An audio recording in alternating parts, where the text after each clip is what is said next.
Welcome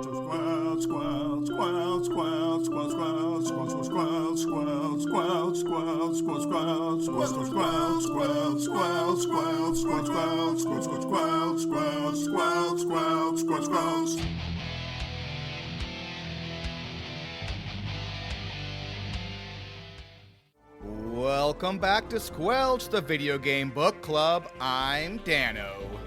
I'm Matt at Arms. And I'm Storm Rage. And we're here to remind everyone that Mass Effect 3 is a game, and the games are supposed to be fun. This week we will be covering the Prologue Earth, Priority Mars, the Citadel, Eden Prime, and Priority Palaven. There are not a ton of side quests to pop up at this point in the game, but there are plenty more next week. Next week we'll be talking about the Omega DLC, Priority Surkesh, and Priority Palaven. Those are going to be the three main quests that we'll be talking about. But again, I'm sure we'll also be talking about a side quest here or there, because there are so many of them. So many side quests, so many. And what's really fun about the side quests is all the quests are jumbled together. Some of the side quests you do during other side quests. They don't tell you which of these side quests you do during other side quests. It's a fun mystery. Some side quests, they don't tell you where you do them. It's just, hey, somebody out there wants some air conditioning. There's an entire galaxy, but there's only one place where you can get an air conditioner. It does not tell you where that place is. It is amazing. I mean, it's magical. I mean, is there an Arizona or Florida somewhere in this galaxy? That would make the most sense where they would need AC. I'm sure. So I'm sure where you get the AC is somewhere on Tuchanka, because that seems to be most of the place. It's like, oh, hey, you're at in some random ruins in Tuchanka. You'll go. There's an air conditioner. Great, you've got it. Wonderful news, success. So I'm fascinated. If you're like me and that drives you absolutely bananas, I put together a more in-depth guide for as a Google sheet of when and where certain things during our roadmap. I also put together a checklist using Google Sheets where I have, what side quest is done where and if it's part of another side quest. So that is shared in our Discord. I think you should be able to just copy and paste it. I'll be adding to it and checking stuff off as I complete stuff, just so you know if it looks kind of funny. I didn't start this until about halfway through the first Citadel DLCs. So they're not all there yet, but I'm going to keep on updating it because this is how I'm keeping my sanity playing this game. Because and sometimes in this game, a side quest is no longer available. It doesn't tell you when that is. It just, hey, this is no longer available. So that is also going to be... I told you there are clocks. I know. But so that's also going to be part of that, the fail states as well. So if you're like me and you're a completionist and this haphazard quest log that they put together on this AAA game is triggering you to just an insane extent. Go to Discord. It's kind of bad. I've got you covered. It's the quest log is really just a mess. It's it was actually the first game's quest log was so much better than this game's quest log. It's amazing. 100% it was. And the first game's quest log was kind of scuffed. So they didn't manage to break it in 3. I don't think that's true at all. No. There was a separate for some reason. Okay, there were 2. For some reason they decided to put the entire codex into the quest log. Which makes no sense to me because there was a separate menu on the pause screen for the codex. So if I wanted to read the codex, I could go there. But instead, I have to go to the quest log, and there's all your quests lined up. There's not priority quest. There's not main story quest and side quest tabs. No, there's codex and other codex. Yeah, all your quests, codex, and all. There's 2 codexes now. There's quests. What the heck? There's quests. Some of them which are galaxy-changing quests, and some of them is hey, I heard somebody's air conditioner broke, and those are all lumped together in one. And then there's the 2 codexes, which are just forever being updated, and I've never touched. But I do love that Steve's broken air conditioner, and saving the world from the Reapers have equal level of like priority in this game. It's wonderful. It's so good. It's so good. Now, it is important to note that they do let you know what the main quests are because they have the word priority in front of them.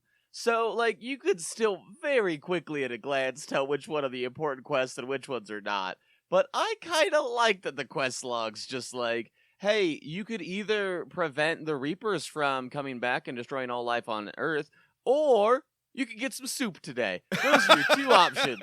I like it. I mean, can't we do both? Can't we save the universe while drinking soup? Yeah, usually you can. It's on Tuchanka. You have to go to Tuchanka. Just no one's telling you it's actually on Tuchanka. It's the only place you can get the soup. And also, the one thing, they had 3 games. They had 3 games to figure out that, like, why don't we name the quests in the quest log the same thing that is on the map? Yeah. But they just couldn't be bothered. Even like you go to search for it in like the IGN guide and it's like, this will be listed as this or this because they just couldn't be bothered. So you go to like a mission on like the map screen and you don't know what mission you're going to. It's like a mystery. You're like, oh, I finished that one. I didn't know. I thought I was doing something different. Or you find yourself accidentally in the Leviathan DLC and can't get out of it. Man, you can get out of it. You can. So about halfway through it, you can like nope out. But yeah, that happened to me too, Matt. And that was a surprise. It's fine. It doesn't like, there's no like, you could do that whenever you want. It's not like it's breaking any sort of like time stuff, but that was a surprise. Because watch out for Admiral, what's his name? Admiral Anderson? Not Anderson. The other one that gives you all, Anderson is the one who stayed on Earth. What's the Admiral that gives you all the quests? Oh, Admiral Hugh I have it. You know what? The other Admiral. So the other admiral. So there's gonna be an admiral that's not Anderson. It's gonna pop up randomly. It's gonna send you emails. Those emails are all a trap. They're all to get you started on DLCs. So beware random emails from admirals. Hack it. Hack it is Thank his you. name. Hack it. There we go. We got there. Admiral Hack is just like, hey, check up on my friend. 7 hours later, you're in the middle of the Leviathan DLC. It's like, oh, I thought I was just getting you an air conditioner. I mean, yeah. Well, now that we're past the intro, should we thank some patrons? Yeah, why don't we? Thanks. I am pretty incredible. Hey, thanks, patrons. Thanks a ton. We love and appreciate you. So today, during After Dork, we're going to talk about Calculate It. Calculate It is a calculator roguelike, and maybe the best $5 I've ever spent to force Matt to play it. It's amazing. It was a time. I enjoyed it very much. So if we're going to talk about that during After Dork, you're not going to want to miss it. It's pretty great. Storm Rage has no idea about Calculate It and is just looking slightly confused, and I can't wait to explain to him. It's great. Let me just say, Storm Rage, you would probably hate this game. Oh, yeah, no. I would also hate this game, which is why I bought it for you. I also thought about buying it for Schwal, because I thought Schwal might also enjoy this game, but Schwal and I aren't friends on Steam, so Matt got it. So, Fair. All right, let's head over to tea with Finley. Hello, old friend. Let's meet for tea after the match, shall we? Slurp, slurp, slurp. We're recording this in the morning of Sunday, on Sunday the February 9th. And so it's actually coffee with Finley today, which is kind of nice. I'm not going to lie. Yeah. I do enjoy it quite a bit. All right, so I've got a gripe, and you all have to hear about it. So, sorry. Today we are... All right, so it recently came out during EA's most recent, whatever call that is they do to investor call about Dragon Age Veilguard. And so I have to talk about the absolutely dumbest take for Veilguard. So before I get into this, here's a little backstory on Veilguard. It was supposed to be a live service game. That is what the chairman, Andrew Wilson, the CEO, is so angry about. Was it was supposed to be a live service game. They got into it, and then the live service game fell apart. Then it actually fell out of development for a period of time, came back into development as a single-player game, like all the Dragon Ages have been, which, no big deal, super cool. So we're working on it again. Great. Andrew Wilson, the CEO, chairman, and chief doofus over at EA, had this to say about Veilguard not hitting their sales numbers. In order to break beyond the core audience, games need to directly connect to the evolving demands of players who increasingly seek shared world features and deeper engagement alongside high-quality narratives in this beloved category. Dragon Age had a high-quality launch and was well received by critics and those who played. However, it did not resonate with a broad enough audience in this highly competitive market. Basically, EA was mad that it wasn't live service and they couldn't just bilk their audience forever and forever and forever. So I have thoughts.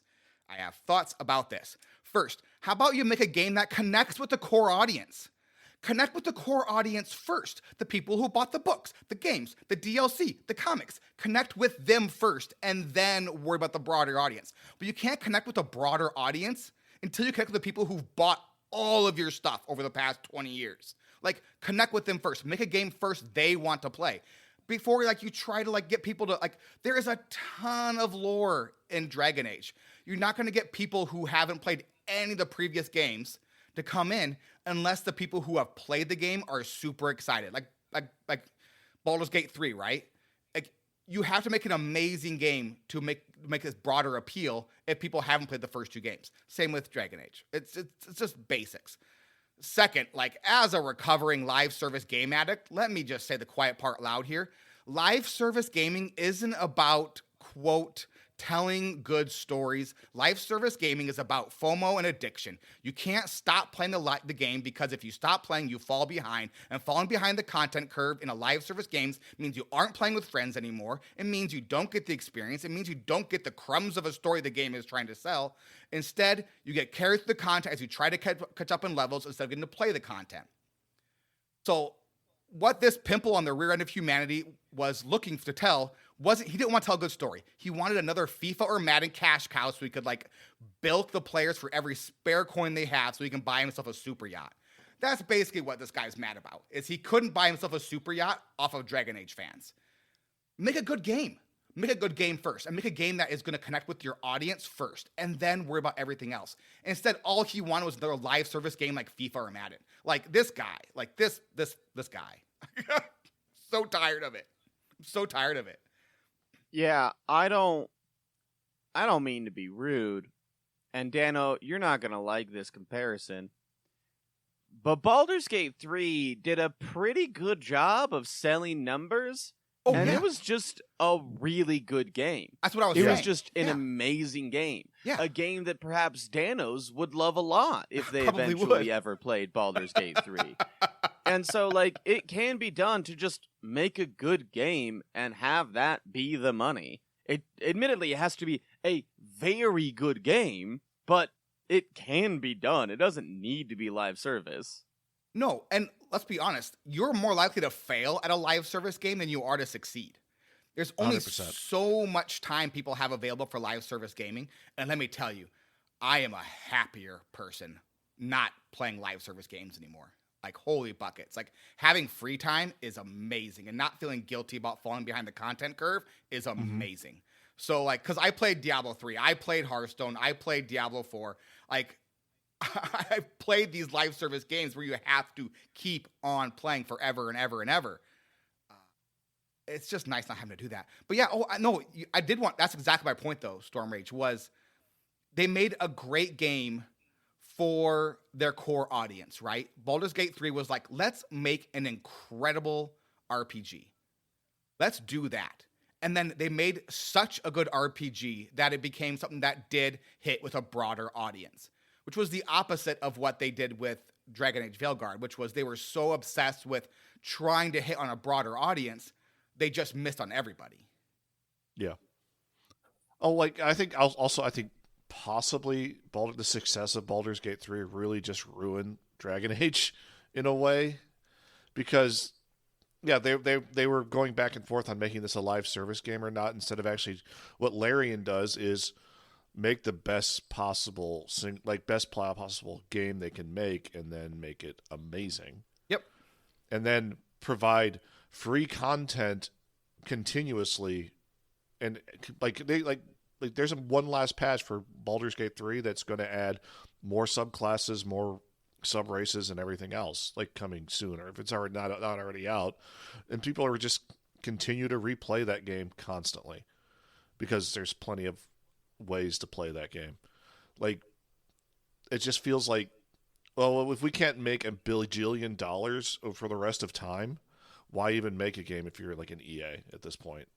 Which it's that's what's and honestly, that's what's ruined Madden. That's what's ruined FIFA, because the only thing they put focus in is the card collecting game that they have in there that is basically loot boxes and card packs that you use to play online. And then you only have you opened one of the greatest running backs of all time in the Madden card packs. You can only use them for 6 games. Is it 6 games now? I remember when for a football Ultimate Team, it used to be more than 6 games, whatever it was. But yeah, but it was it's whatever the cap is, but you can only use them a certain number of times. So it's so you have to keep on paying. This is all. Yeah, keep on paying and keep on cracking that player.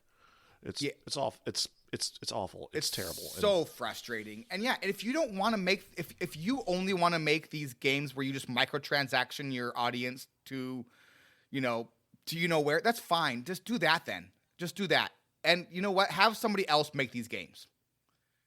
Just go out and find a studio that actually wants to make a really good single-player role-playing game. And then have them make it. You can do that. And instead, and I don't hold anything against these writers or these developers who made... I bought it. I'll play it eventually. I bought it when it went on sale. I'll play Veilguard eventually. I don't know if I'll like it or not, but I'm going to play it eventually. I love Dragon Age. I don't hold anything against them because leadership matters, and leadership from the top down matters. And when the only thing that matters is hitting sales figures and not making a good game, that's going to come through. And they basically fired the entire studio back there. So Mass Effect, half of their studio is gone now for Mass Effect 5. Nothing is left of Dragon Age. That entire group is gone. So basically EA, who owns these 2 huge role-playing game franchises, has basically completely gutted them. I don't know. It's just super frustrating. It's sad. It's sad more than anything else. So anyways, that came out this week. I had to go off on it because the problem with Dragon Age Veilguard was not that it wasn't live service. If anything, that would have made a worse game. I'm sorry, but that doesn't make 100%. You can't tell a good story. I mean, you can. ESO Elder Scrolls Online tells some good stories in their games, but you have to set up in a very specific way where it is playable, where the content is playable at any level, so you can go and play it in any order you want, and you can go play it very single player way. So there's ways you can do it, but it's few and far between where a live service game tells a good story. Instead, it is much more about the dopium hit and then the microtransactions. So I don't know. It's what it is. Sorry, I ruined everybody's good day, but just this guy, this wasn't what it was. But this is what he wanted to sell to his shareholders, so that the next game he makes can be this live service game, right? That's what he wants. This is what this is the story I'm going to sell to the shareholders, so that next time I can try to make that next big live service game that I can make money off forever and buy my super yacht. Super cool guy. Please God, stay away from Mass Effect 5. Oh, what do you think he's talking about? What do you think I mean, he's setting it up. Yeah. 100% he's setting it up. Speaking of Mass Effect. Okay, I want to talk about this real quick. Yeah. One thing that kind of astounds me a bit. Mass Effect 3 had a multiplayer. A really good multiplayer. Yeah. And so it was essentially just a Horde-style shooter, but you could buy... I can't remember if it was loot boxes or you could buy them directly, but you could buy different character classes, you could buy different unlocks. Really cool stuff. And it's not in the Legendary Edition at all. Why not? If you wanted to make money using live service style games, you literally had one you chose not to remake. That's crazy to me. It was such a good multiplayer. It was one of my favorite multiplayers out of the 2010s era. Yeah, and it had actual effect onto your single player game too, right? Correct. Yeah, so the stuff that you freed in the multiplayer would then go into your single player story playthrough, which was cool. Mm-hmm. Yeah, they did a similar thing with Dragon Age Inquisition, where there was a multiplayer aspect to it, I don't think it ever really hit very big, which was part of the reason I think they eventually dropped it from Veilguard. But yeah, at this point, EA really only cares about forever games. Like, if you aren't buying something big from them and that's like most AAA studios, like Matt says, most AAA studios, if it isn't making gobs and gobs and gobs and gobs of cash, then it's a waste of time. So, which is just sad in general, because it's a bad way to tell stories. And good video games tell stories. So, anywho, let's go recap Mass Effect 3, the first part of it. It'll be much more fun than this. Sorry. Yep. Well, intercom's open. You got anything you want to say to the crew? Now's the time. I do, Joker. Thank you so much. So, there is a lot to recap with the missions this week, so let's go ahead and kick it off. We're going to start with Priority Earth, or Prologue Earth. 6 months after the events of Mass Effect 2, when Shepard is back on Earth, having been in prison for those 6 months. Either because, A, he worked for Cerberus, if you didn't complete the Arrival DLC, or because you committed genocide against the Batarians. Either way, same result for Shepard. Anderson comes to get you and explains that something is coming, and boom, it's the Reapers, baby! They are finally here. Yes, Dana? So, while Shepard was in, I'm not sure about FemShep, but MilShep, like, while he was in prison, he just worked out. His arms no longer can, like, touch the side of his body, because Shepard got big. Like, Shepard is a big, big boy now. He's a big, muscly boy. Yeah. For FemShep, there might have been some augmentation. Ashley definitely had some augmentation. There is some clarifying of some graphics, that's for sure. I don't think that's how working out works, but I could be wrong. Yeah. I don't know. I'm not a woman. Anyway, the Reapers bypass most of Earth's defenses and begin an utter obliteration of everyone and everything that we see. Shepard finds a little boy who is hiding, eventually gets on a transport, but the transport is blown up. Survivors killed anyone? Shepard makes it onto the Normandy ship, and Anderson reinstates Shepard as a member of the Alliance military and grants him control of the Normandy. Anderson explains that he will stay and coordinate on the ground while Shepard goes to get help. Shepard's first order of business, get to Mars. Something's going on there. Shepard's new Get crew your is... butt to Mars. It just stopped. Sorry, it just popped in my head. I had to get it out. That's fair. Shepard's new crew is a bit lighter this time around, with Engineer Adams being back and our comms specialist trainer replacing basically our admin assistant and psychologist from the last game. Outside of that, it's mostly a skeleton crew because the Alliance wasn't ready for the Reapers to invade. What did they do the last 6 months? What did they do this entire time? Who's to say? Nothing. Nothing at all. So us giving them 6 additional months from the Arrival DLC turns out did nothing. Yay! How did you guys feel about the opening sequence of this game? Oh, Matt, you go first, 'cause I have a big story to tell. So Matt, you go ahead and go first. It was fine. Like you meet Swole Caden right away, right? And it's just like LaCroix Shepard. Okay. LaCroix Shepard, and it's like, and basically then Anderson shows up, and there's no explanation of why Anderson's there because he's on my council, right? In Mass Effect 2. So, so basically, it's like, whatever you did the last game doesn't matter. We're starting here, and it's like, okay, and then all of a sudden, like you're yelling at the Earth people, the Earth leaders, like, what were you doing for 6 months? Yeah, what were you doing for 6 months? I told you these people were coming. I told you they were a problem. Now look what you did. And it's just like, and then then there's a whole scene on Earth where you like literally watch a child die. That was weird. It's a bit dark. A bit dark. Yeah.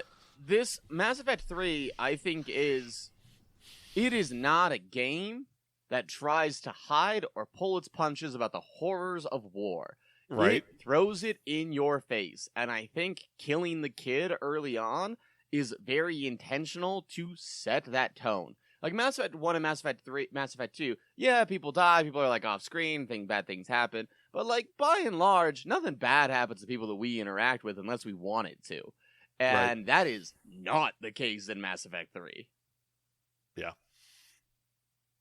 Yeah, so the opening scene, so what we didn't mention was while you get, so Anderson comes and takes you out of prison, but you're already out of prison at this point, and you're into your, like your Alliance, like, suit, and you're, like, walking through all, like, swole and big and buff.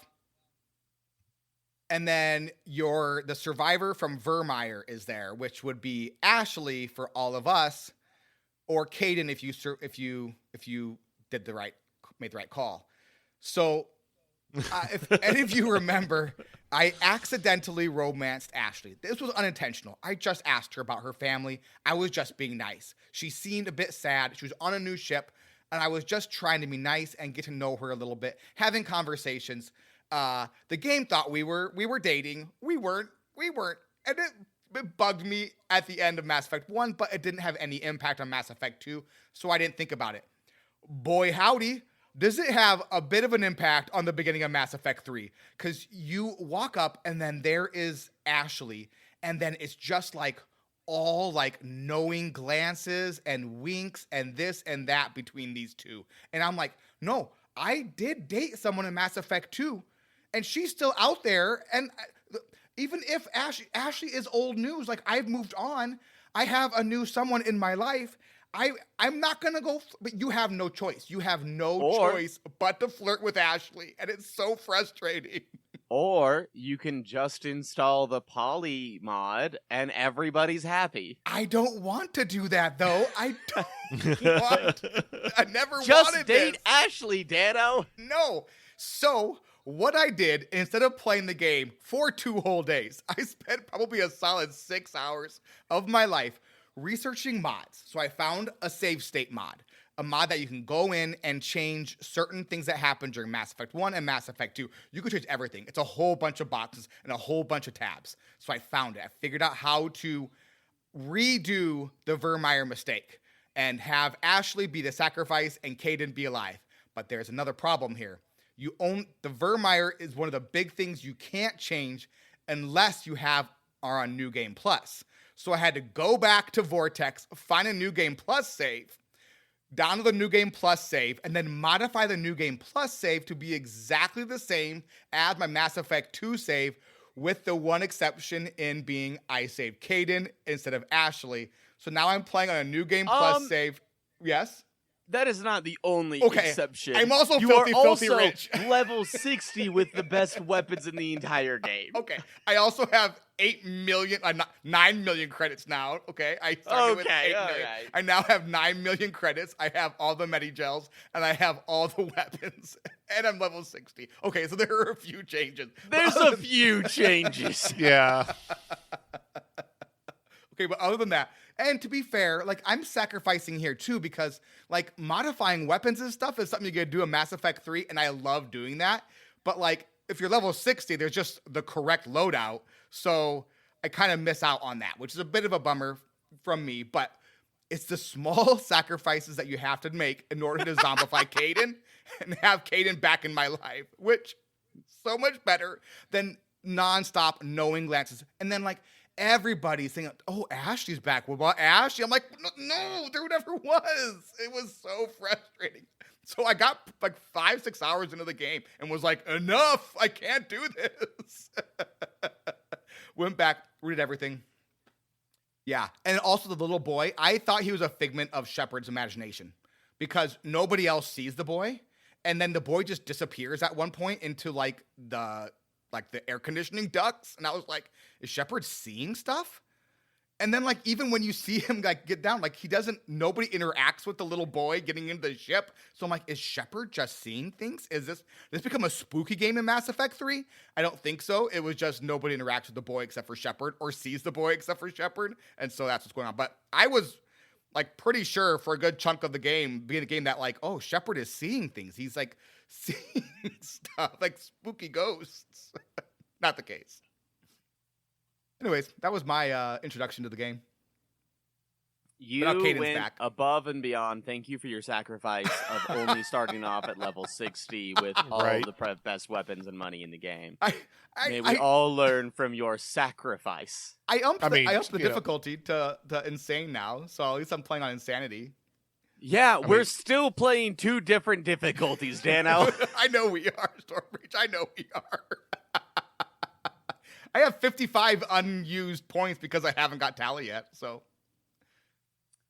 Cool. Next up, we arrive on Mars with the crew of James Vega, also referred to as LaCroix Shepard, and the Vermeer survivor of either Ashley or Caden. The Mars base is an Alliance institution and isn't under Reaper attack just yet, but it is under attack by Cerberus? Are they the bad guys? As we're traveling Shocker. through the base, I know, it's very surprising. As we're traveling through the base, we find Liara, who explains that she and Anderson have been trying to prepare for the Reapers, and that she found a device on Mars that the Protheans tried to build, but did not complete. This device supposedly has the power to destroy the Reapers. We make our way through the base with Liara and Ashley or Caden as we send LaCroix Shepard back to the base to be out of our party, because we're only allowed 2 people at a time. And the Vermeer survivor, either Ashley or Caden, still thinks we're working with Cerberus. Who would have thought that? And find out that the base was actually betrayed by a new scientist that had been hired on. We find the scientist. Yay! She has data on the device. Yay! She's sending it to the Elusive Man. No! The Elusive Man says hi. Okay. She is running away with the data. We better get her. We run after the scientist. She's really fast, like faster than a human fast. And we can't catch her. But good news, LaCroix Shepard! He was waiting. He was waiting in the wings and quite literally just crashes his shuttle into her shuttle and destroys their shuttle. The scientist appears from the rubble and is a robot? She grabs Ashley or Caden's face and introduces it to the side of a flaming shuttle, repeatedly. Yeah. Shepard eventually subdues the scientist, and they leave for the Citadel to get medical attention. So this was the breaking point for me with having to go and get Caden, because I couldn't handle everyone being sad for me and Ashton. I was like, it's a friend, and I'm sad about my friend, but it's nothing more than that. And I was like, okay, nope, I can't do this. But yeah, it was pretty fun. I thought this was I enjoyed this. There is a secret path you can take at the very beginning of the level through the solar panels, where if you walk the secret path, then you go over the cliff, a Wall-E-looking robot comes out and looks up at you, just for fun. Does nothing else. That's fun. Yeah, it was in the That is IGN fun. guide. You had you had to walk up, left, right, up, down, and then do this crazy path, and then you walk to the edge of the cliff, and then a garage door opens up, and then Wall-E walks out, and you're like, oh, look, there you go. What fun! So all those knowing glances you got from Ashley in your version of this, I got from Caden? Caden? from Liara. Liara. Like that was the whole there was this weird thing, and I think at the end of it, no, it was on the ship later that we rekindled the romance, and then I immediately threw it in the trash.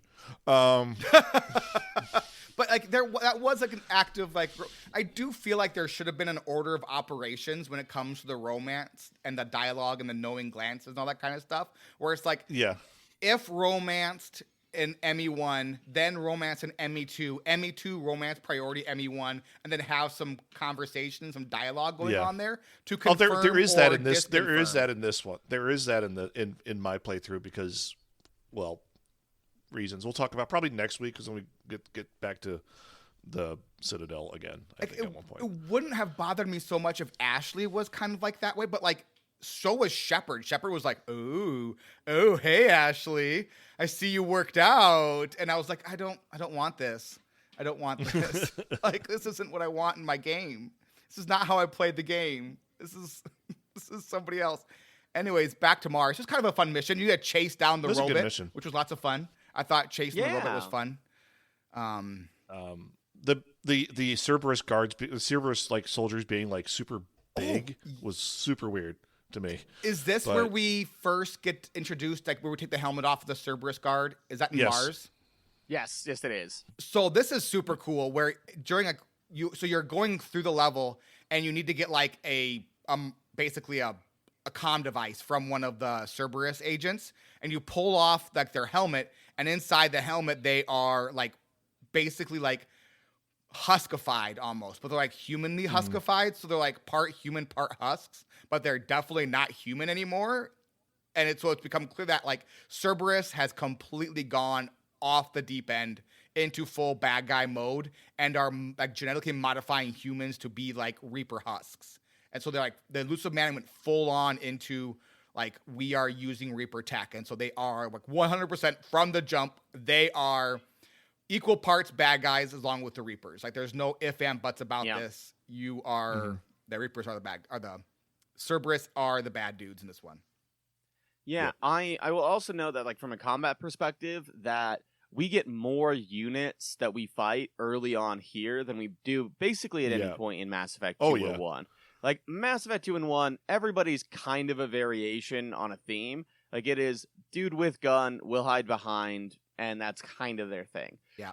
Mass Effect 3, we get dudes with shields. We get dudes that set up turrets. We get regular dudes with guns. We get dudes that can throw smoke bombs. So the variety of enemies, even in just the first couple missions, is huge.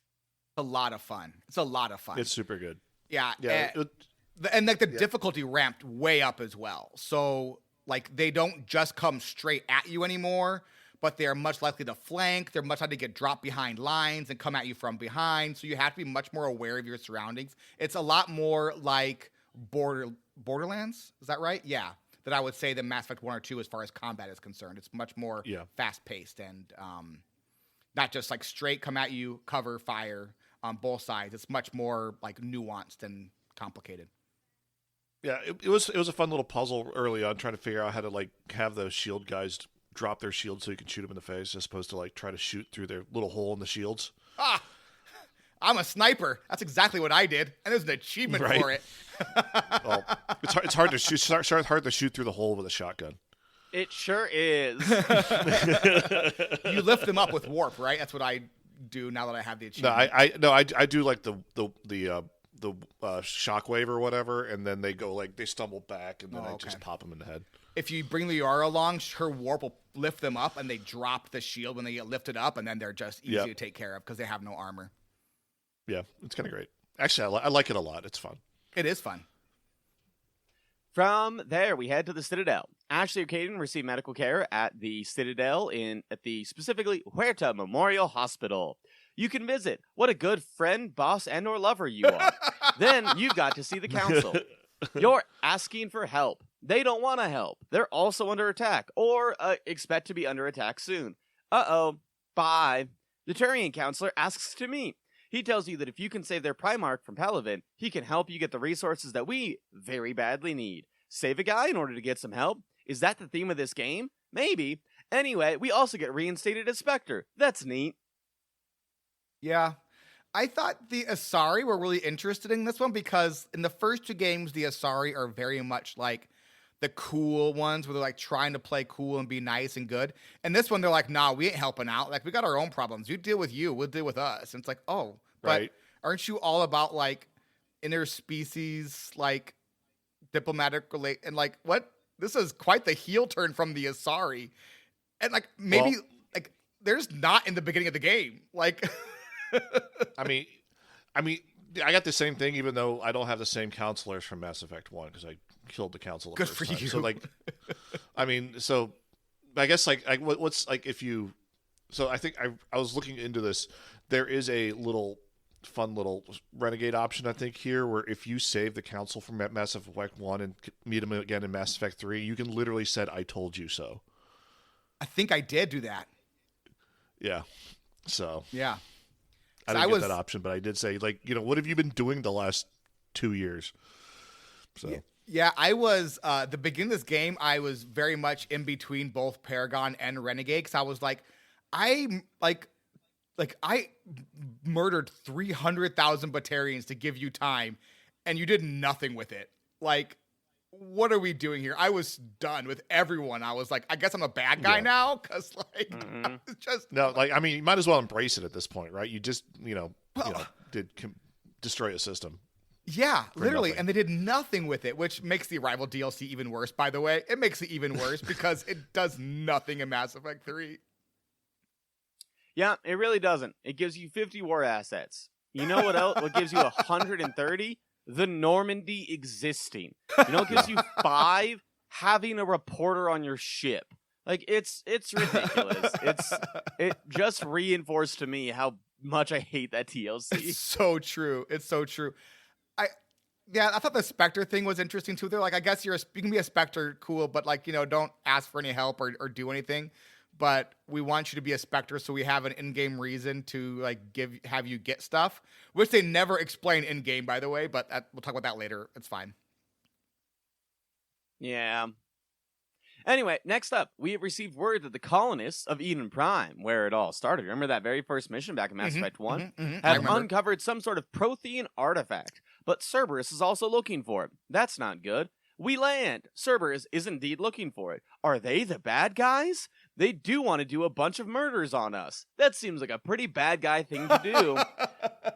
We find the artifact. It's not an artifact. It's a Prothean. Like an actual living, breathing Prothean. We get a real big lore dump on all the Protheans. They made a stasis last-ditch effort to try and keep their race alive so they could lead the next cycle against the Reapers. It failed, except for one. His name is Javik. We wake him up. He's disoriented. He doesn't like the lesser races of human and Asari and Solarian. He's a rude boy. For now, maybe forever. But hey, he agrees to be part of our crew. Yay! We get an actual Prothean on board and Liara loses her mind. And I love how much she fangirls over him. Oh, like it's great. Like you go downstairs, he's like, "Can you every once in a while?" He's like, "Can you get the Asari to stop calling me, like every 5 minutes, please?" I just want to exist. I just want to be a Prothean. I don't know anything that she wants me to know. What's fun about this is eventually Asari will be like, "Hey, so I think everything we thought we knew about the Protheans was wrong." I was like, Yeah. Apparently it is, because they suck. Yeah, they're not great.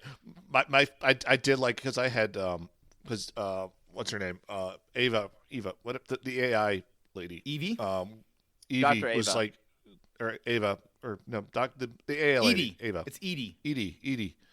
Yeah, Edie so was the original I scientist on Mars is Eva. Edie is the AI on board the Normandy. So Edie took over the body at one point, like, because I did this out of order. I did the next section first, then I went back to this, and like all of a sudden, like, so it was like, oh, like it was like his opening line as soon as he wakes, like, oh great, a human, a Asari, and a synthetic. This does not look good. It's so good. Pretty funny. And I think this is a DLC, actually, right? That is correct. Yeah. Okay. Super fun. Yeah. It's actually a really cool mission. I liked it a bunch. I really like that we finally actually get to see a Prothean. Like, it's kind of been teased throughout a very large portion of this, and the fact that we finally get to actually interact with them and is kind of disappointing, because the Protheans aren't these like really high educated, like intelligent kind of people. They are, but they're more just like empires that conquered everybody. Yeah. That like existed in the universe. They were conquerors. They were not good people. They ruled an empire with an iron fist in an attempt to defeat the Reapers, and it still failed. So I don't think they were trying like to they defeat the introduce it, Reapers, but they were just like, hey, we were the first and most powerful, and they would like just raise up everyone else and then have them under their Prothean thumbs, basically. yeah. Their pro But thumbs. the fact that like we've had them up on a pedestal this whole time, and then it turns out, ooh, maybe we shouldn't. Maybe they're the bad guys, kind of. Yeah, maybe. Not necessarily the bad. It was just like a different situation, right? I'm not sure if they were necessarily the bad guys so much. Like, I think from like our cultural lens, they would be as like empire builders. Yes. But like through their cultural lens, they were just on top, right? And so Which I thought For was sure. something they do a couple times in this game where they talked about like the cycles, the 50,000 year Reaper cycles. And that's kind of fun. That's like, oh, we were the most powerful in our cycle. And then, in this current cycle, the most powerful are the council races. And that was kind of an interesting way to approach like galactic history that I really did appreciate in this game. Speaking of the galactic council, like why is the Earth counselor not part of the council? It's very weird. It's very weird how they just undid that. Even though he's not. He's like an interim. No, Udina was part of the council, maybe because I think it was the fact that he recreated the council after I murdered it. He's off to the side, though. He's like part of the council, but he's not like standing with the council. Is that right, or is that wrong? Yeah, something like that. Yeah, he is not an official member of the council if you chose Anderson, but he is like Anderson's main assistant, and people often work around Anderson in order to use Udina. Yeah. But a very cool DLC, very fun, like introduction. I thought to like the whole world, and then I thought the Protheans were super cool as well. I loved getting to know about the Protheans. Very cool lore dump. You basically mind meld with him and get to see the final days of the Protheans.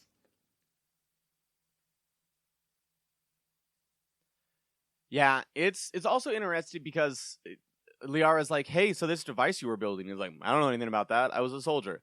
And they're like, oh, what about your last-ditch effort to survive on Ilos? What happened with that? And he was like, I don't know, I'm a soldier. And the fact that he literally is like just a soldier who was born in the middle of the Reaper invasion and then fought until he was in stasis from the Reaper invasion. Like, I think it's just a really interesting choice, and I liked it a lot. I got the impression he was like a leader of the Shoal, like a general of sorts, though, right? Yeah. He is. But he is at his core. He's not a scientist. Yes, he's not a diplomat. Very he's clear just about a soldier. that. Yeah, he's like, I don't know. I just like, you want me to shoot something? I can do that. I'm really good at that. If you want to kill Reapers, I'm really good at killing Reapers. Yeah. Next up, we go to Palaven, Priority Palaven. We drop in on the moon near Palaven, which is the capital of the Turian Empire, and it is immediately overrun with Reapers, like before we get there. The planet itself, Palaven, is burning. It's as bad here as it was on Earth, and the Turians supposedly have the greatest military in the galaxy. If this is what they're being reduced to, doesn't bode well for everybody else. We help with the invasion a little bit, and then, is that Garrus from the top rope? He joins us! Yay! The guy we came here to evacuate is dead. Boo! We find the new leader. Yay! He doesn't want to leave. He wants to stay and fight. We say he should leave. He decides to leave. Yay! A couple other things that happen around this time. Shepard has a nightmare, perhaps a recurring nightmare, where he is looking for that little boy we mentioned earlier. Every time he reaches that little boy, the boy catches on fire, and Shepard wakes up in a cold sweat and trauma. Also, Edie takes over Dr. Ava's body, the robot we mentioned earlier, so she is now part of the crew, and she can go on missions. She has to stay within range of the Normandy's systems, but that means that essentially anytime the Normandy is within planet range, Edie can be one of your crew members, which is all of the missions. Yay! Finally, the Turians are putting together a summit of all the major races to talk about what to do next. The Turian Primarch will be there, as will Shepard. The Asari and Salarians were expected to be there, but when the Turian Primarch invites the Krogan, both the Asari and Salarians back out. So the summit is now just the Turians and Shepard and maybe some Krogan at this point in the game. So it looks like we've got some more convincing to do. So Edie, I use Edie all the time, by the way, because she has both the fire thing and she has the shield disruptor, which are the two best skills for me to have as a party member. So I'm always using Edie in my group. I don't feel like stiletto high heels were the best choice for a combat robot. I feel like that maybe have been a little unnecessary, but I could be wrong. Maybe I don't understand. It's better for kicking. It's really good at kicking things. Fair enough. Nope, that's... I mean, she does comment that her body is adequate, and then, like, Joker gets a little weird about it, too. Joker gets a lot weird about it, and I'm so excited! Make sure you look for Joker and Edie on the Citadel, because you can help them go on a date. Yep. And it's awesome. That's spoilers for next week.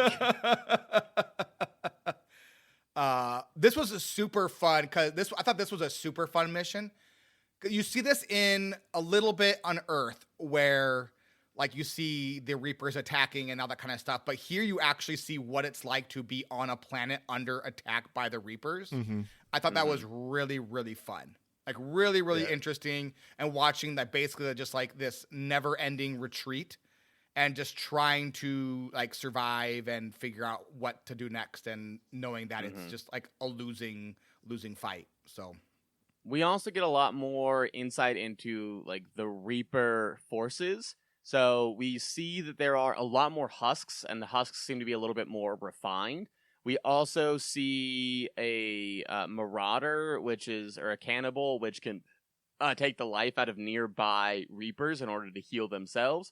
There's a marauder, which are essentially the Turian version of the husks, and they have guns and can shoot from range. There are these brutes that are heavily armored and charge at you. So again, like, enemy variety in combat is so much more interesting in 3, and every single faction that you fight has such wildly different enemies that you fight. Big fan. Big fan. They also hide where the heads are on so many of these like monsters that like headshots get super complicated because sometimes the headshots kind of near the belly because they're bent over. Sometimes the head is very small because it's just a little itty bitty head. And so like trying to make headshots is a lot more complicated. Yes. Dean wants to say something. Okay. Sometimes like, you know, when I was like watching Dad was like wondering where the head was. And I saw this little thing with like a little triangle. So I said, that's the head. Mm-hmm. He was right. And were you right? Wait, I was? Mm-hmm. Oh. Nice. Nice job. Good job, Dean. Good job. He's been loving watching me play. He's been coming over and like basically like watching over my shoulder as I play through Mass Effect 3. He's a big fan of the Krogans. He loves the Krogans, which you know what? Oh, who doesn't? Who doesn't? But yeah, super cool. I thought so. Like basically, that after this, you realize that not only are you trying to kill the Reapers, but you also have to be galactic politician and make everybody play on the same team because no one seems to think that's a good idea. Mm-hmm. Yeah. Yeah. I really like the kind of opening sequences here. I think it establishes a couple of really important themes throughout, which is you can't beat the Reapers alone. You simply cannot. Everybody thinks that they can until the Reapers get there, and now it's impossible. And we see it like with the humans. They go, we don't need to worry about this threat. The Turians, we don't need to worry about this threat. And then all of a sudden the Reapers are there, and they're like, we need help. The Solarians and the Asari haven't been fully hit by the Reapers yet, so they are of the mindset, we can handle the Reapers ourselves. And it seems like that's probably not going to be true based on the way that the story has progressed. And if the Asari could just handle it all on their own, I imagine that the game itself would be quite boring. So I like how much it sets the opening themes and the stakes of it. And I also just like the variety of combat that we get to see. It's really interesting, and I just really like the opening set pieces in Mass Effect 3. Yeah, they definitely set the mood really well, and like kind of like the dire situation you're in. It's great. Agreed. Now I'm hungry. Taste my grilled cheese. Grilled cheese. Munch, munch, munch. It is lunchtime. It's past lunchtime here. I haven't had lunch yet. I am so ready for the big football game today because my friend always makes queso, and I now so badly want queso in my tummy. So badly. We're making chili. I have no intentions to watch the game, but I do have every intention to make chili and enjoy it. It's an excuse to make chili. Which game are you going to talk about? Which game are you watching, Dano? Not the big game, that's for sure. That's for sure. If you're a patron, you understand. If you're not a patron, just $1 a month. We're doing a shrimp boil. It's gonna be great. Ooh, fun. I don't like that they call it the big game. It annoys me. That's it. So there you go. I don't give us a buck. What's our first good, Matt? First good. Everything just looks better. like they really tuned the graphics up. Except for like maybe like some of the models, they all kind of look the same, especially the female model. Like everybody has the same body style. The male gaze is a big part of Mass Effect 3. Let's just say. Yep. But also the gunplay feels really good. Yeah, so. I will agree. Like the models are, I think, a little bit worse than 2. It weirdly when it went from 2 to 3, it did feel less male gazy at the time, because in 2, before the Legendary Edition, so many of the cameras were just focused on specific areas of the female anatomy to like a pretty egregious level. So then when we were like, oh, well, the cameras aren't focusing on it anymore, this is better. Even if like the models themselves are a bit more pronounced, hyper-fixated on certain things. But the camera angles are much better. And now going from 2 to 3 in the Legendary Edition, the models didn't really... Like, the models are what they were, except for they're just cleaner. And the camera angles didn't really change from 2 to 3, so it just kind of feels a little bit grosser. So when you're the game introduces you and Anderson are walking through a bunch of people to get to the Human Council. And then Ashley pops up. And I was like, oh my gosh. Like, I literally exclaimed because it was so obvious and so ridiculous. I was like, oh, this is inappropriate. I mean, it's insane. I had a very similar reaction when I played, except for Stevie exclaimed, "Can you romance her again?"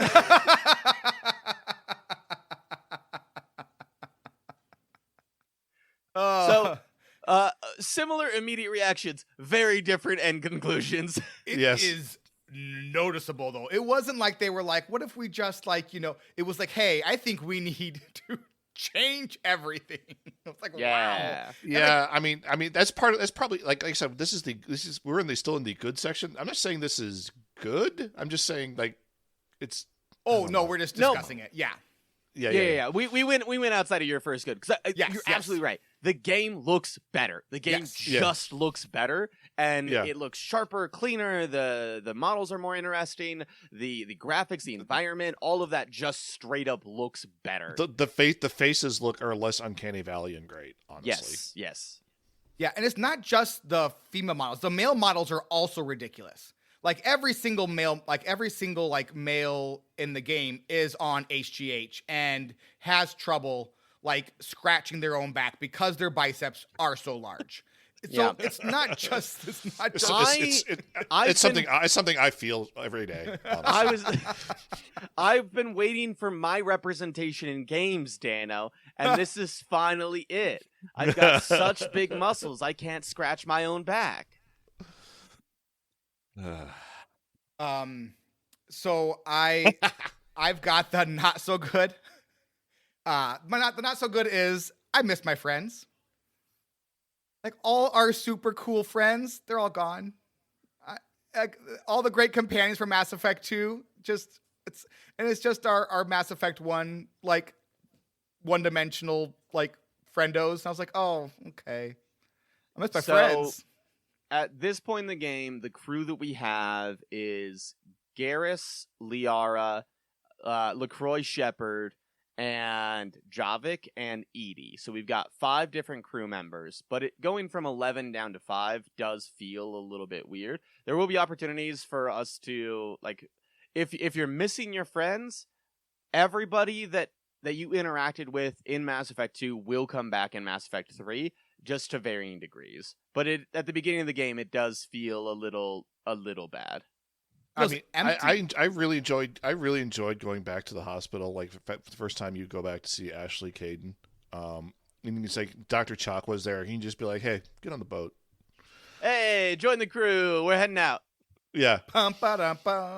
You could tell her no, and then you get 50 points. War assets? Yeah, 50 war assets if you That's an Arrival DLC. if you tell her no, you get more war assets? Really? Yeah. Yeah, because she stays behind as a war asset and goes and helps with the project. And then the doctor from Mass Effect 1 becomes the ship doctor. I looked it up.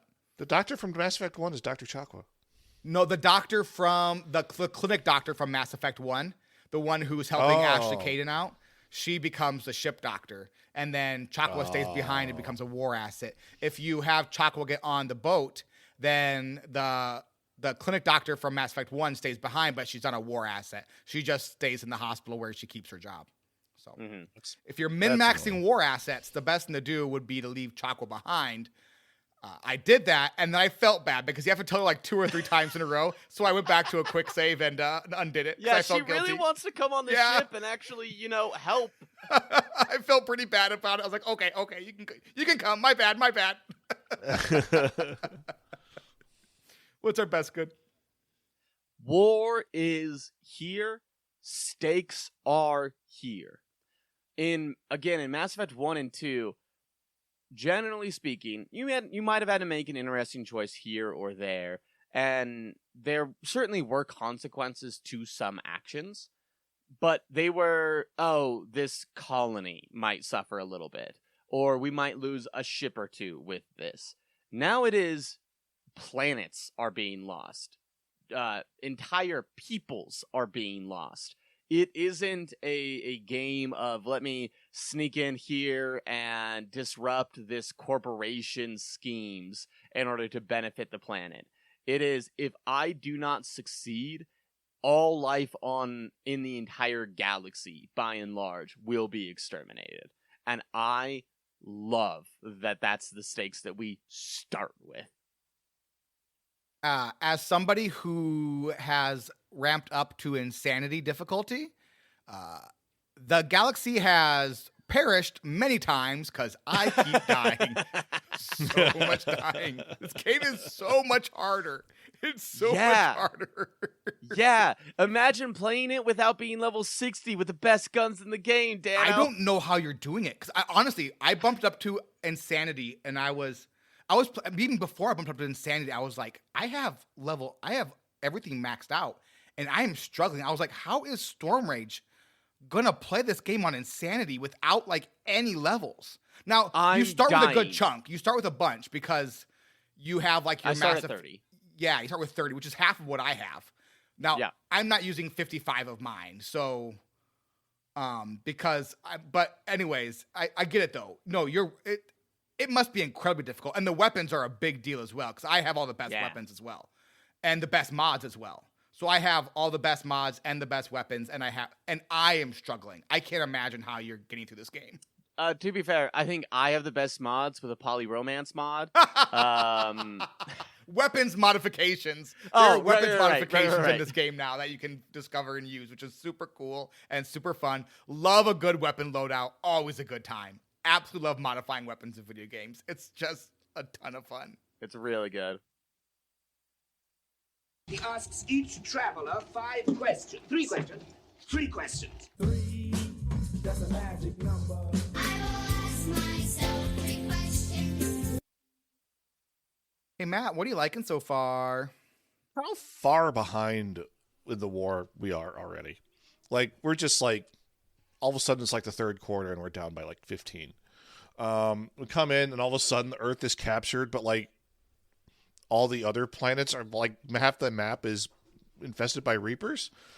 It's kind of great. Like, okay, now we have to try to dig out of this hole that we weren't responsible for because we were gone for 6 months for reasons.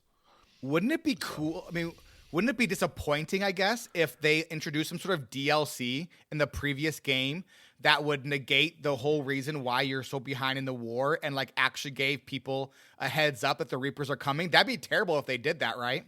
Yeah, it sure would be. That'd be awful. Like, can you imagine, especially if the Alliance even sent a team to like go get this info and they said, hey, we're going to cover you because we know how important this info is. And then when you got the info, they did cover for you, but then did nothing with that info for 6 months. That'd be pretty bummer. Yeah, that's pretty bummer. It'd be weird if they did that. It just wouldn't make any sense from like a storytelling aspect, like, storytelling point of view. It'd be just strange if they did something like that. Good thing they didn't. Real strange. Right? Good thing they definitely didn't do that. Storm, what are you liking so far? I just love how epic the story is. like in 2 and 1, a lot of it is interpersonal relationships, and there still are some of that, but I also acknowledge that like that kind of takes a little bit of a backseat at times in order to tell a broader story about empires and worlds coming together.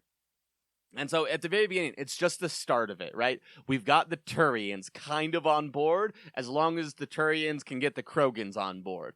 But starting with those two as like, these are the empires we are uniting to take them down, I love it. I love that we're going across the galaxy. We're saving everyone and everything that we can. We're going into Reaper invaded space to try and recover lost artifacts that these people left behind on their planets. That's kind of replacing the scanning element of the game. And I know that this is a very divisive opinion amongst this group, but I prefer this style of scanning. I like it a lot. Ooh, we can talk about that. And so, like, so much of it just feels so epic and important all the time. And yeah, we do also get those ones that are like, give me some soup, please. But I also kind of like that because to some people that is life or death. And some people that in this crazy of like the world is ending, they're still focused on really dumb things. I also agree that the find me an air conditioner quests are good. I just have a problem with them being like in the same area. Yeah, and then also being discovered in other quests. So you have like multiple levels of quests, and that's the part. I have no problem with side quests. I love a good side quest. I'm a side quest Andy. I will complete all the side quests in a game and then not finish the game because that's the kind of person I am. But I am 6 of one, half dozen on the other with you on the scanning because they changed scanning quite a bit in this game. So you don't just scan individual planets anymore with probes. You now like have like a depth finder almost. A depth finder an AoE scan, a depth finder for space. And you scan throughout like different systems, and some systems, many systems, that you have a Reaper scale, and then each time you scan, the Reaper scale goes up until the Reapers show up in that system and you have to run away. That's super fun, super cool. The problem is like it will tell you how much of the stuff you've done, 50% or 33%. So you know like, oh, there are 2 things in this system or there are 3 things. But they're not always around the planets. And so sometimes you go back to a system like 3 or 4 times trying to figure out where you're supposed to like scan in that system. That's my own. I wish it like gave you like a little idea of, oh, it's in the southern part. If you like, scan a few times, it like lets you triangulate a little bit. So that it's not just like super hit or miss when you go to some of these systems. Sometimes you forget like, oh, you have to go away, do a mission, then come back. Then the Reapers are gone. If you come back, the Reapers will still be there. So it's hard to remember where you've already scanned sometimes. That's most of the time it is on planets, but there's also usually a fuel depot that has been exploded that gives you fuel, so that way you can actually get back to the thing that you need to get back to. That's what those are. I could not figure out why they were just random blowing up fuel things. It's blowing Have up you fuel, never read and the that's where description the for fuel depots are gone. What kind of? Have you never read the description for things you're picking up? No. I mean, I read that it gives me fuel.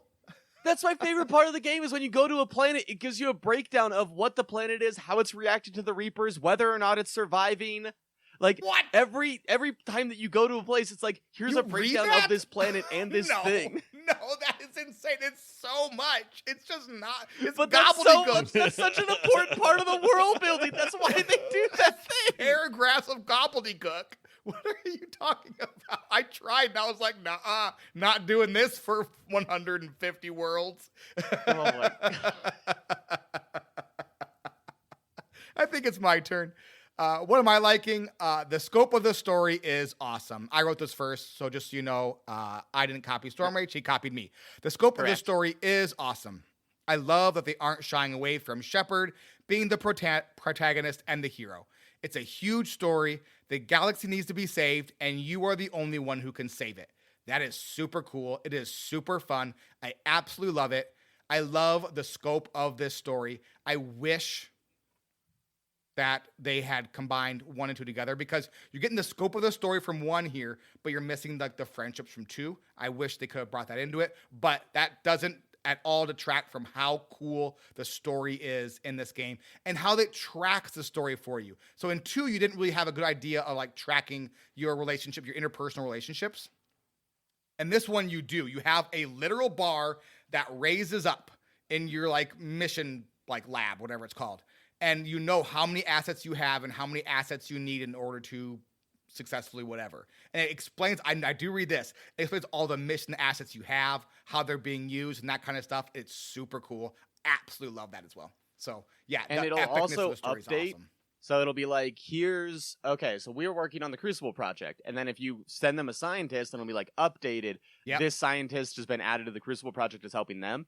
And so as you're gathering these war assets is what they're called, and we referenced a couple times, there's a minimum benchmark that you have to hit before you can trigger the final mission.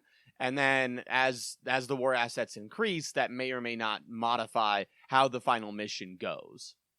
It's really, really cool. And it'll do that for like individual fleets too. So like it starts off with like, okay, so human fleet number 1 is, 1/3 of it is destroyed, making it so that these other fleets could survive or something like that. And then as you find like assets for it, like update, gain this, update, gain that. Love that. Absolutely super cool way to that story. It's really neat. It's something that you don't have to really engage with if you don't want to, but it's there if you do want to, just like those crazy planets that apparently Storm Rage reads about. I love that. Really cool. I love that it's engaged at whatever level you want to engage it on. I like that a lot. So, Matt, what are you struggling with? I miss scanning. I miss surveying planets. I really do. And also, like, the fact that I have to go back to the Citadel for gas, even though I can, like, try to find it in the system. Like, if I literally, like, I'm running out of gas, got to go back to the Citadel, dock, and leave to refill my gas tanks. This is annoying. You can also go to any system that is not Reaper infested. They have fuel depots. So do they? Okay. Yeah. So the first thing the Reapers do is they blow up the fuel depot, which is why there's usually a fuel depot, especially in whatever system you start in, that is like destroyed that you have to scan for. But in any non-Reaper invaded space, you can't scan anything because the Reapers haven't forced people to flee. And also there's a fuel depot that you can just buy fuel at. I did not pick that up. I could not figure out why some places you could scan and some places you couldn't, and why some fuel depots were missing and some fuel depots weren't. It's because the Reapers aren't there yet. Oh, correct. That's cool. The main reason that you're scanning is because people are leaving things behind, and you're trying to get them from Reaper hands. But if the Reapers aren't in that system, that's just called theft. And we've already done a lot of that, but we're not doing that at this point in time yet. Does that explain in game? Did I just miss that? It's very, very brief. It's something like I think Anderson or Edie says, with the Normandy stealth systems, we can go into systems that are controlled by the Reapers to gain resources left behind. It's like a one-line thing. Oh, that's awesome. That's super cool. That's we need a little bit of lore there. Thank you. Storm Rage, what are you struggling with? It's so hard. Oh my god, it's so hard. I up until this point, now through these missions, I've been doing okay. And then I'm doing a mission for next week, and I died 7 or 8 times in a row at the exact same spot. I just can't get past it. And for the first time since there have only been, I think, 2 missions that I've really thought about dropping it down. And one of them was the Reaper IFF in Mass Effect 2. The other one is Grissom Academy that we're playing next week, which is like the 5th mission of the game. And it's just so hard because the enemies move so much faster. There's so many more of them. There's more things you have to do in order to handle them. All of which I like, but all of which makes it so much more difficult. Yeah, this game is super hard. Super duper hard. At one point, Schwal was like, Dan, just run and get in cover. I'm like, I'm trying. Matt or Dano, what are you struggling with? So at the beginning of this game, I was like, what am I supposed to do? Where am I supposed to go? What in the world is that thing? I was so confused. Like there are these assets you can get, and it doesn't explain where those assets come from. There are Spectre things that you can purchase. It doesn't explain what things you're purchasing and what point they have in the game. There was just all this stuff that I just did not understand. And like as you play the game, it makes sense, but it was either really briefly and poorly introduced, or it just wasn't introduced at all. And I was at the beginning of this game was completely lost as to what. Once you like get done with like the the tutorial missions, basically, where they teach you combat and that kind of stuff. They drop you off on the Citadel, and then I was just confused. I was just absolutely confused. I'm fine now. I get it now. But before I was very confused. Matt, what surprised you about the game? That the combat somehow feels better than 2, but in ways feels worse than 2. Like, it's I can't really explain why. It's just a feeling I have when I'm playing, sitting on the couch. It's like my perspective, the gunplay and upgrade system is so much better. And the fact you can like completely change your loadout to being like more biotic focused and have slower biotic cooldowns, or load up for with weapons.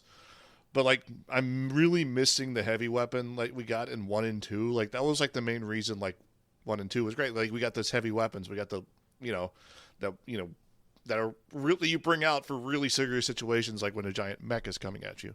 They don't have that as much in this game. Like, you just find them on the ground and use them once and then throw them away.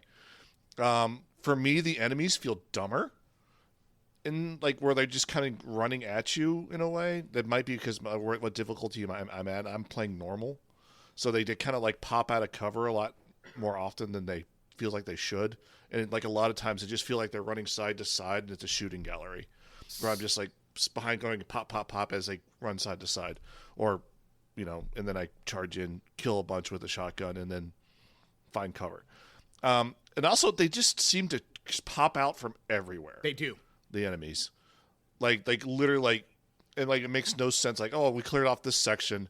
There shouldn't be and there's no doors that are opened over there. So we should be good to move on. And all of a sudden, I'm being outflanked, and it's like it feels like, where did the heck did they come from? Right? That's where there is always an animation. If you ever go back, it doesn't always feel good, but there is always they jumped from the ceiling above, or there was a hatch behind that they opened up. Mm-hmm. So they never just appear, but there are a number of times where there was like one thing where I went up and I cleared an area and I was like, great, I'm cleared there. And then I went back down and then there were just like 4 more dudes coming from up there. And I was like, what the heck? I just cleared that spot.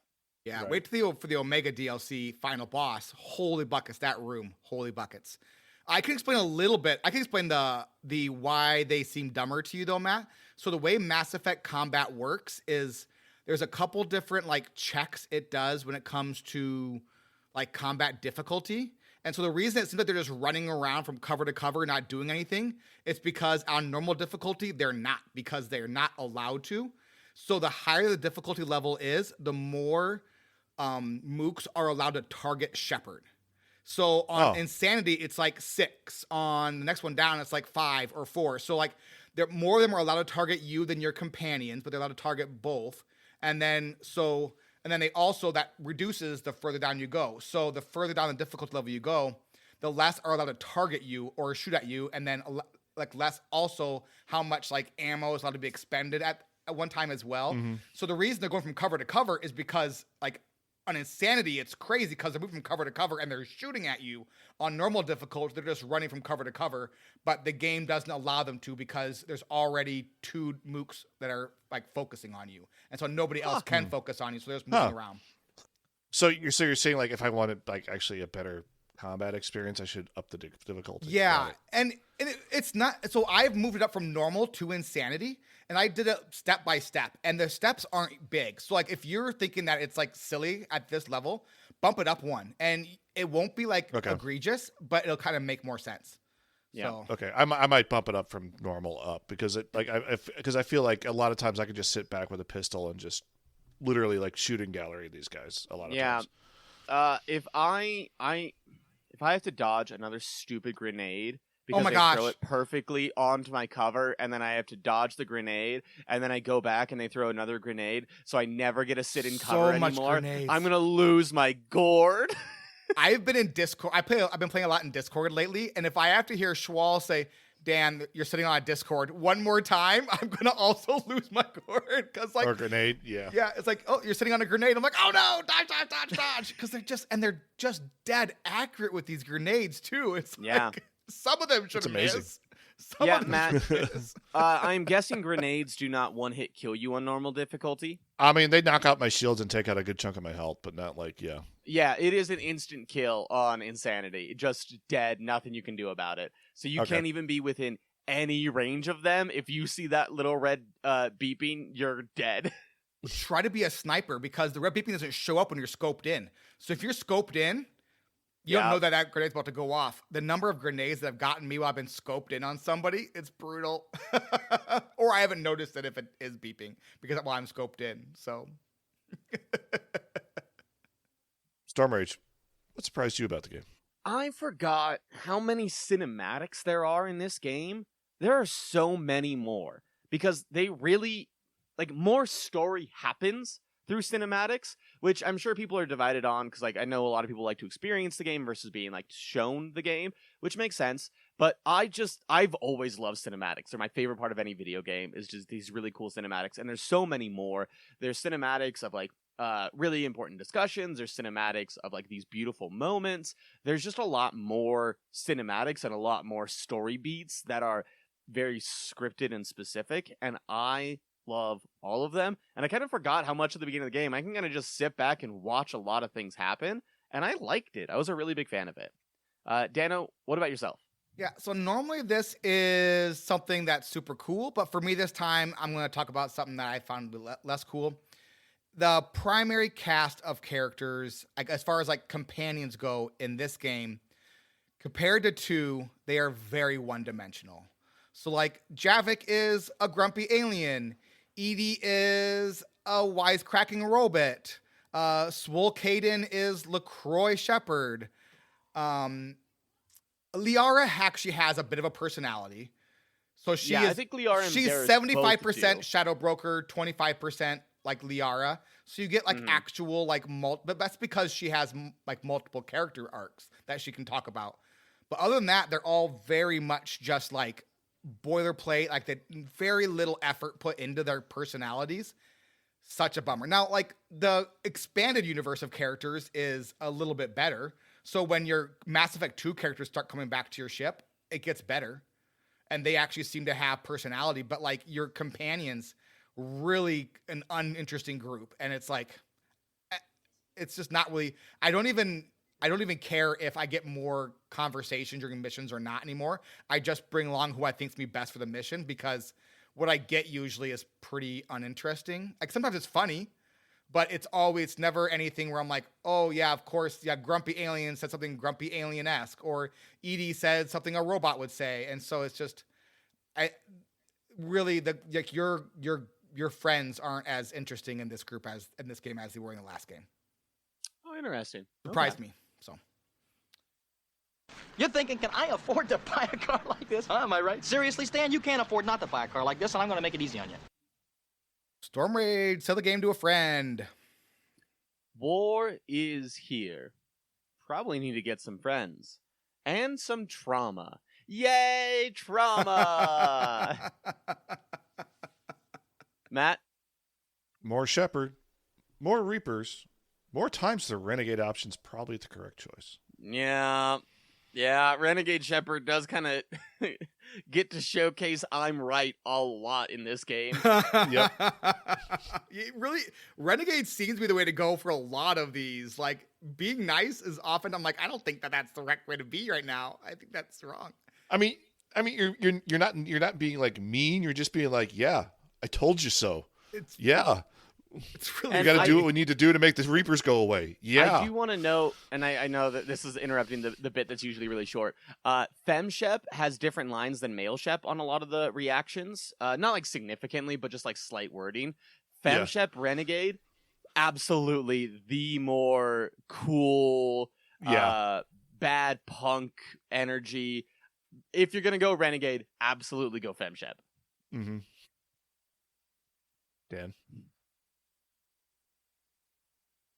So the tech options and the tech explosions are super fun in this one. So the comboing is neat. So if you're looking for like if you thought that Mass Effect 1 and 2 combat was a little bit like one-dimensional, it was like, oh, just hit him with a fireball or just hit him with a bullet.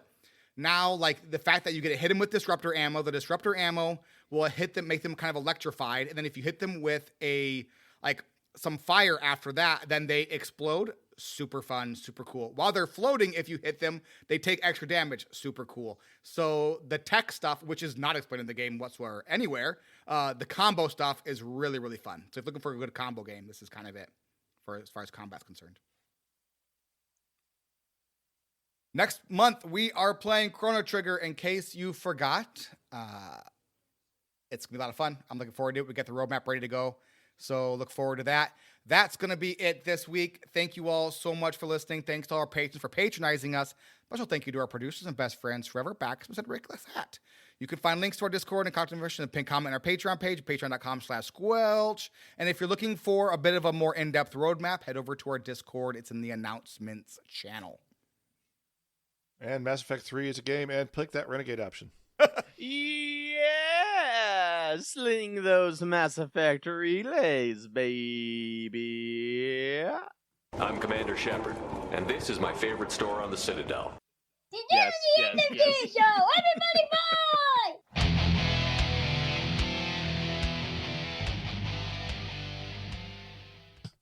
So when you said that Mass Effect 3 was like the most divisive game in the series, I couldn't quite understand why.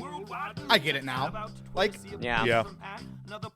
it's like I don't know how to feel about this game whatsoever.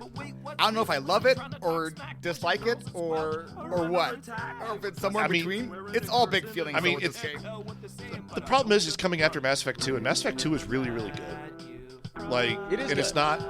But it's not Mass Effect 2. It doesn't feel like Mass Effect 2 felt at all.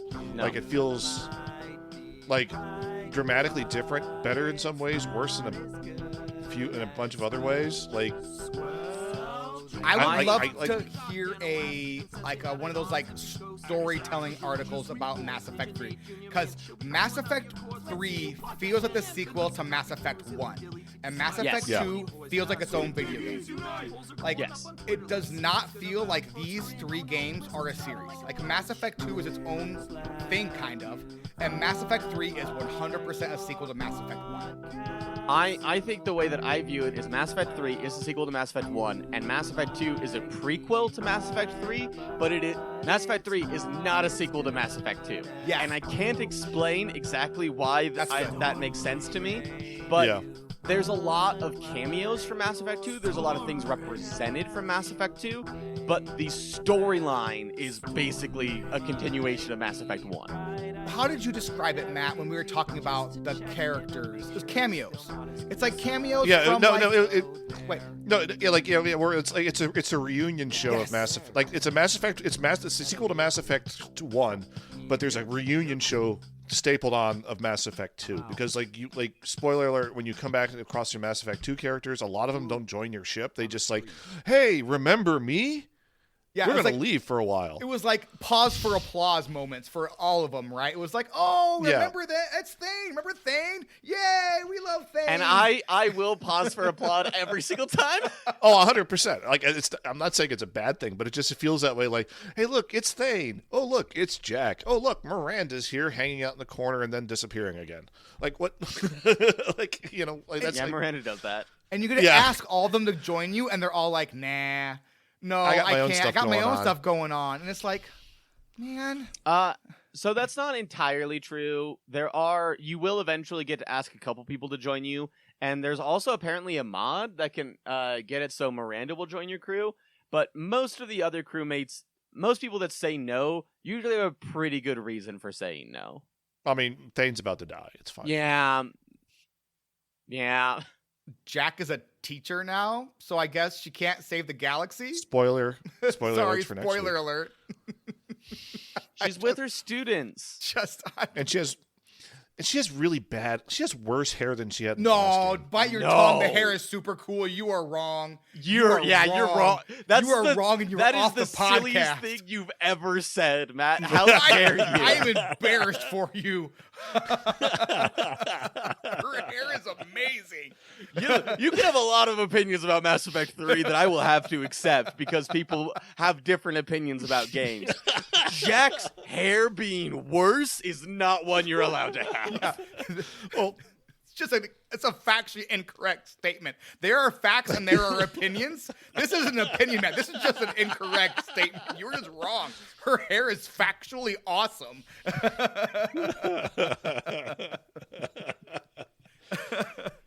All right. Should we head over to Afterdark and talk about Calculate It? Because yeah, I guess.